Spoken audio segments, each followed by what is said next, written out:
Pada zaman primitif, evolusi manusia diawali dengan perkembangan dan pergerakan. Homo sapiens sebagai makhluk yang berpikir, sebagaimana melakukan aktivitas sehari-hari dengan otot-otot.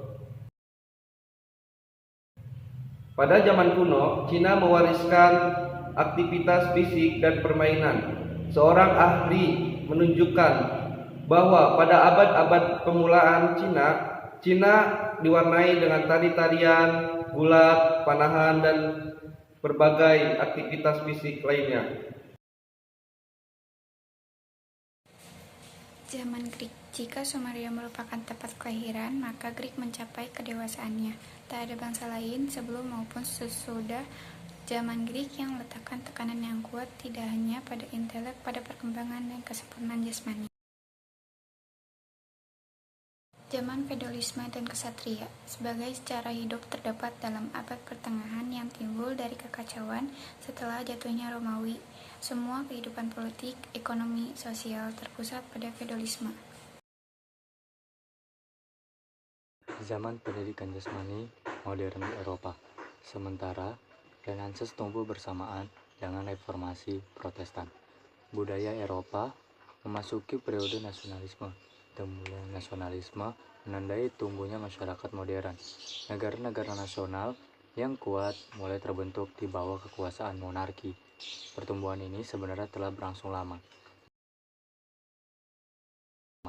Zaman nasionalisme. Gerakan nasionalisme membawa asas pendidikan universal. Nasionalisme telah berhasil membuat warga negara taat pada negara. Pendidikan dibuat untuk mencapai tujuan itu. Dalam periode ini, pendidikan jasmani maju pesat seperti pada zaman Greek.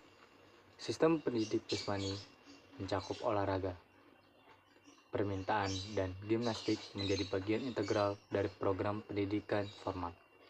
Pendidikan yang sengaja diprogram di lembaga-lembaga pendidikan seperti di sekolah-sekolah. Sejarah olahraga internasional.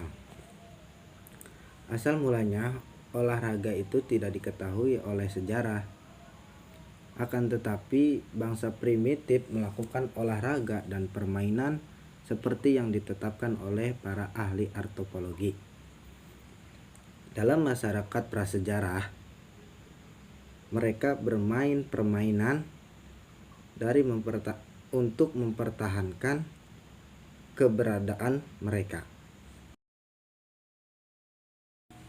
Sejarah pendidikan jasmani dan olahraga di Indonesia. Catatan-catatan tentang latihan jasmani dan olahraga pada zaman ini masih perlu digali. Dapat dipastikan bahwa olahraga dan latihan jasmani sudah berbeda pada zaman purba atau zaman primitif. Bukan hanya untuk mempertahankan atau ketangkasan berburu untuk keseharian, tapi ada kegiatan terencana dalam usaha fisik seperti melatih keprajuritan.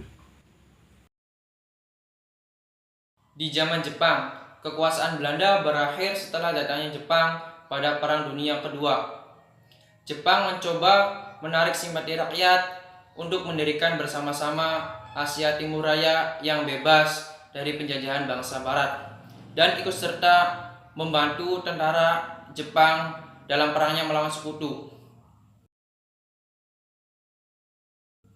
Di zaman kemerdekaan, di zaman Jepang kemerdekaan, pemerintah Republik Indonesia menyelenggarakan Pekan Olahraga Nasional (PON) di Surakarta pada tahun 1948 yang disebut PON ke-1. PON ini berlanjut terus sampai sekarang, setiap 4 tahun sekali dengan jumlah cabang olahraga.